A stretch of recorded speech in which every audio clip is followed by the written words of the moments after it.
Yayasan Beringin Bakti merupakan lembaga sosial masyarakat yang didirikan pada tahun 1982. Yayasan ini terbentuk dari kumpulan grup diskusi para aktivis, di mana grup diskusi ini tidak hanya membicarakan terkait dengan politik saja, tetapi juga membicarakan isu-isu sosial. Pada saat itu mereka melihat bahwa masyarakat sekitar itu kurang memiliki rasa peduli terhadap para penyandang tunanetra, yang mana seharusnya mereka memberikan pemahaman atau pengertian yang lebih kepada para penyandang tunanetra, bukan malah menjelek-jelekan mereka dan menganggap rendah para penyandang tunanetra ini. Nah, dari situlah para aktivis ini memiliki ide untuk membangun sebuah yayasan yang dinamakan Yayasan Beringin Bakti untuk memberdayakan para penyandang tunanetra ini. Yayasan Beringin Bakti ini awalnya bertempat di desa Serang, Klangenan, Cirebon, di mana mereka menyewa atau mengontrak tempat di sana. Di sana hanya terdapat asrama, dapur, dan sekretariat saja. Hingga pada tahun 1987 mereka membeli tanah di desa Kepompongan, Kecamatan Talun, Kabupaten Cirebon, dan dibentuklah Yayasan Beringin Bakti di sana. Dan berpindahlah Yayasan Beringin Bakti dari yang semula di desa Serang ke desa Kepompongan, Cirebon. Jika dibandingkan dengan yang tempat pertama, maka fasilitas yang ada di tempat yang sekarang itu jauh berbeda, di mana di sini mereka sudah memiliki musola, tempat bermain, tempat ruang kepala yayasan, dan fasilitas yang lainnya yang lebih banyak dan lebih baik tentunya. Nah, jika dilihat dari para penghuni yayasan, penghuninya sendiri, yaitu jika awalnya hanya khusus penyandang tunanetra, pada saat ini tidak hanya penyandang tunanetra saja yang ada di sana, di mana di sana ada penderita tunarungu, tunawicara, tunagrahita, anak yatim piatu, dan juga duafa.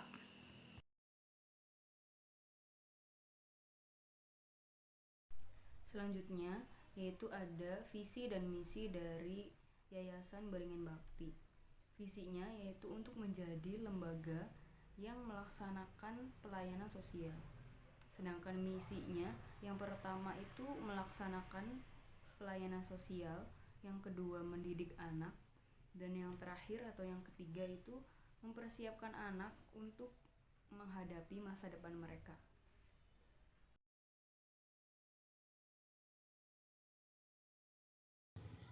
Program dan kegiatan yang dilakukan di Yayasan Beringin Bakti Panti Asuhan Disabilitas adalah pendidikan umum, praktek sholat, mengaji Iqra dan Al-Quran, menyanyi, melukis, dan menjahit.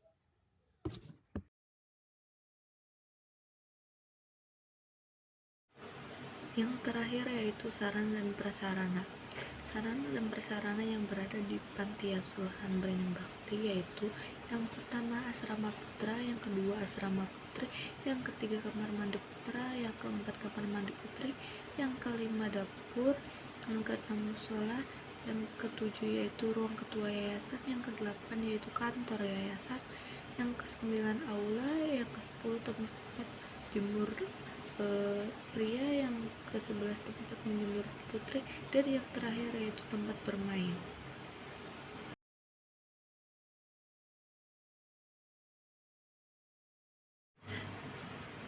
Di panti juga saya melakukan bimbingan belajar. Saya melakukan bimbingan belajar dengan metode kelompok. Satu kelompok berisi 3 orang anak. Yang pertama yaitu bernama Maman, yang kedua yaitu bernama Andi, yang ketiga yaitu bernama Ara. Andi merupakan tiga-tiganya merupakan anak tunagrahita, tapi memiliki tingkat kecerdasan yang berbeda. Adi meskipun tunagrahita, tetapi ia masih dapat mampu untuk menulis, bisa dikte, dan juga bisa berhitung. Adi merupakan anak kelas 5 di SLB Beringin Bakti, sedangkan yang satunya Maman, ia merupakan anak kelas 3 SMP di Beringin Bakti. Tapi Maman saat dikte, Maman masih memiliki salah dalam penulisan kata yang benar. Maman juga masih kurang mampu dalam berhitung dibanding dengan Adi. Dan yang terakhir yaitu Ara, ia belum bisa membaca, belum bisa berhitung, tetapi dia bisa menyambungkan garis putus yang membentuk sebuah kata atau sebuah kalimat, sehingga anak-anak yang memiliki kebutuhan khusus yaitu tunagrahita harus memiliki pengawasan yang lebih baik lagi biar anak itu dapat mempelajari pelajaran dengan mudah. Pada saat di Yayasan Beringin Bakti, saya memberikan layanan bimbingan belajar, di mana layanan bimbingan belajar yang saya berikan yaitu terkait dengan pembelajaran menghitung, baik itu penjumlahan, pengurangan maupun perkalian. Di sana saya memberikan soal kepada mereka dan mereka menjawabnya. Setelah mereka selesai menjawabnya, saya melihat jawaban mereka apakah sudah sesuai atau belum. Jika belum, maka saya memberikan pengertian dan membantu mereka dalam menjawab soal tersebut. Seperti itu. Pada saat pemberian bimbingan belajar tersebut, ada anak yang memang mudah dalam memahami atau mengerti terkait hal tersebut, tetapi tidak jarang pula anak yang memang kurang atau lambat dalam memahami tersebut. Seperti itu. Selain itu, saya juga memberikan bimbingan kepada anak yang memang memiliki tugas sekolah, di mana dia kesulitan dalam mengerjakan tugas sekolahnya, dan di sana saya membantu dia mengerjakan tugasnya seperti itu. Saya lakukan kepada anak-anak disabilitas, di antaranya saya melakukan bimbingan mulai dari berhitung, membaca, mengenal huruf dan angka, dan menebalkan titik-titik huruf yang saya buat. Mereka juga tidak lupa untuk belajar menulis sendiri sesuai dengan keinginan mereka. Bahkan ada yang meminta untuk belajar bahasa Inggris tentang angka dan warna, sehingga saya sangat senang sekali bahwa mereka sangat semangat dalam belajarnya. Dalam melaksanakan bimbingan belajar, saya melaksanakannya dengan salah satu penyandang tunawicara sekaligus tunarungu. Pada awalnya saya menyuruh dia untuk menuliskan namanya di buku, namun dia hanya diam saja dan terus-menerus melihat ke saya gitu. Kemudian kebetulan di situ ada pengurus, jadi saya nanya ke pengurus, ternyata dia tidak bisa menulis dan membaca, bahkan dia tidak bisa menggunakan bahasa isyarat. Jadi saya menuliskan nama dia di buku menggunakan metode garis putus-putus agar dia bisa mengaitkan garis-garis tersebut dan bisa merangkai namanya. Tapi dia tetap saja hanya diam dan terus melihat ke saya. Jadi saya harus membimbing dia agar bisa menyatukan garis-garis tersebut, dan awalnya tetap susah gitu, dia tetap tidak bisa. Tapi alhamdulillah setelah diajarin terus-menerus, setelah beberapa lama dia bisa menuliskan huruf A dan L. Sedangkan huruf yang lainnya belum bisa, misalnya huruf B dan E itu nanti ujungnya kebentuknya huruf semacam huruf D atau huruf O gitu. tapi alhamdulillah dia bisa menulis huruf A dan L.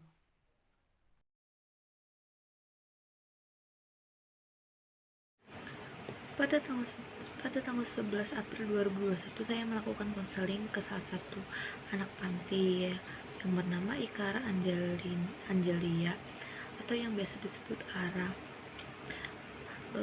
Ia berumur 13 tahun. Ia lahir di Bandung pada tanggal 19 September 2008. Ia merupakan anak pertama dari 2 bersaudara. Sekarang ayah Ara tinggal di Pleret. Nah, Ara memiliki adik yang normal, tetapi Ara memiliki gangguan disabilitas tunagrahita. Ara merupakan anak kelas 2C di SLB Beringin Bakti. Ara merupakan anak baru di Panti Asuhan Beringin Bakti. Ya, di sini belum lama, yaitu belum 1 tahun, sehingga permasalahan yang dialami oleh Ara sangat banyak. Salah satunya yaitu Ara sering dibully karena Ara dianggap oleh teman-temannya Ara itu nakal. Ara dianggap teman-temannya nakal karena Ara sering mencubit teman-temannya, dan itu diakui oleh Ara. Katanya ia sering gemes ketika berkaitan dengan yang lain. Selain itu, Ara juga masih belum bisa beradaptasi dengan lingkungan panti asuhan, sehingga ia belum mampu melakukan kegiatannya secara individu. Ia belum bisa tanggung jawab dengan kegiatan yang harus ia lakukan. Setelah mengetahui permasalahan yang dialami oleh Ara, saya menyarankan agar Ara itu dapat melakukan kegiatan dengan baik, harus bisa beradaptasi dengan anak-anak dengan baik, dan mengurangi rasa kejahilan atau rasa iseng Ara terhadap teman-temannya. Pada saat melakukan PPL di Yayasan Beringin Bakti, saya melakukan konseling individual kepada salah satu anak yang berada di Yayasan Beringin Bakti, di mana ia bernama Agung Arofah, berusia 7 tahun dan baru kelas 1 SD. Dia tidak memiliki kekurangan secara fisik dan kecerdasan seperti penyandang tunagrahita atau yang lainnya. Dia merupakan anak yang normal dan sekolah pun di sekolah umum di SD, seperti itu. Di sini dia baru di Yayasan Beringin Bakti, dia baru sekitar 1 tahunan berada di sana, dan di sana dia memiliki kesulitan dalam penyesuaian dirinya, dimana pada saat dia datang dia tidak memiliki teman sama sekali dan hanya bersama dengan kakak keduanya saja. Agung sendiri pada saat di rumah itu hanya tinggal dengan ibu dan neneknya saja, karena kedua kakaknya sudah terlebih dahulu tinggal di Yayasan Beringin Bakti. Kakak pertamanya yaitu bernama Adi, dia kelas 5 SLBC, dan kakak yang keduanya yaitu Cecep, sudah sudah kelas 4 SD, seperti itu. Mungkin itu juga yang menyebabkan dia memiliki penyesuaian diri yang cukup sulit, karena dia baru berada di Yayasan Beringin Bakti sekitar 1 tahunan, dan dia juga seringkali teringat kepada ibu dan neneknya yang berada di rumah, seperti itu. Tetapi itu tidak membuat dia terus mengurung diri di dalam kamar dan tidak mau bersosialisasi dengan yang lainnya. Dia tetap berteman dengan teman-teman yang ada di sana, seperti itu. Saya tidak menggunakan teknik konseling secara khusus pada saat melakukan konseling individual kepada Adi, di mana saya hanya berupaya untuk mengerti dan memahami apa yang apa yang Agung rasakan, dan memberikan masukan-masukan yang memang diperlukan untuk Agung, seperti itu.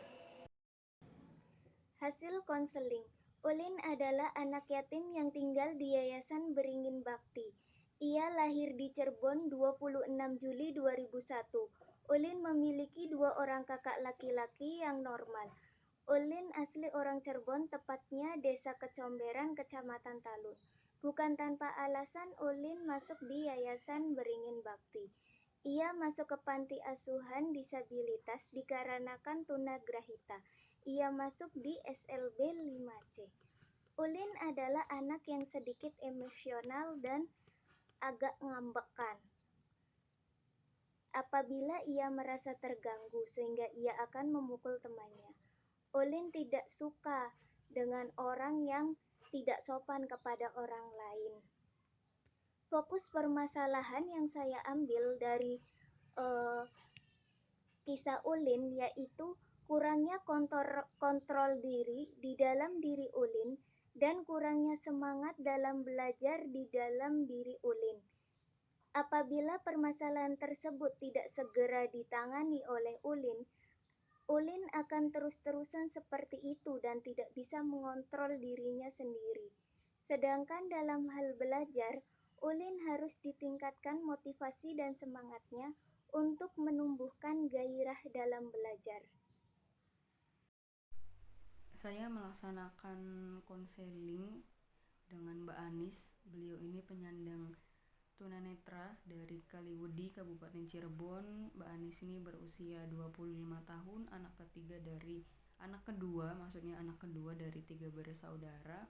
Mbak Anis ini menyandang tunanetra di usianya yang ke-4 tahun. Jadi Mbak Anis tidak tunanetra sejak lahir. Pada saat usia 4 tahun itu beliau jatuh di tengah hujan yang deras. Setelah jatuh itu beliau dibawa pulang sama kakaknya, karena saat itu bersama kakaknya beliau mengalami koma atau tidak sadarkan diri untuk waktu yang lama, dan kejang-kejang, panas yang tinggi, dan terus menangis di saat Mbak Anis tidak sadarkan diri. Terus alhamdulillah setelah sekian lama penantian Mbak Anis siuman, tapi sangat disayangkan setelah Mbak Anis sadar itu seluruh tubuhnya mengalami kelumpuhan dan matanya tidak bisa melihat atau sudah buta gitu. Mbak Anis ini kemudian berobat ke tabib-tabib maupun dokter-dokter gitu yang ada di Indonesia gitu. Mbak Anis sudah kemana-mana, tapi tetap saja kata dokternya ternyata Mbak Anis tidak bisa melihat karena syaraf di bagian matanya udah putus. Jadi keluarganya katanya menerima dan ikhlas. Kemudian Mbak Anis di tengah kelebihannya Mbak Anis, beliau ini pandai mengaji gitu. Beliau ini sering mengikuti perlombaan-perlombaan tilawah, dan terakhir itu di tingkat provinsi dan memenangkan juara 1. Di tingkat provinsi itu Mbak Anis ditawari oleh panitia untuk belajar atau sekolah di Yayasan Beringin Bakti. Soalnya selama Mbak Anis sebelum di Beringin Bakti itu Mbak Anis tidak sekolah. Soalnya orang tuanya mengira kalau tidak ada sekolah untuk penyandang tunanetra gitu. Setelah panitia itu memberitahu, akhirnya Mbak Anis masuk ke Beringin Bakti sekitar 2017 atau 2018 gitu. Dan saat ini Mbak Anis sedang menempuh pendidikan sekolahnya di Yayasan Beringin Bakti bersama teman-temannya yang lain. Mbak Anis mulai menerima dirinya keadaannya ini sekitar di tahun 2015 ke atas, jadi sekitar 2016 atau 2017. Beliau tidak langsung menerima keadaannya karena pada awalnya beliau ini memang anaknya normal gitu. Terus saya terus mensupport Mbak Anis bahwa ini semua itu diberikan oleh Allah gitu, bahwa semua ini pasti ada hikmahnya.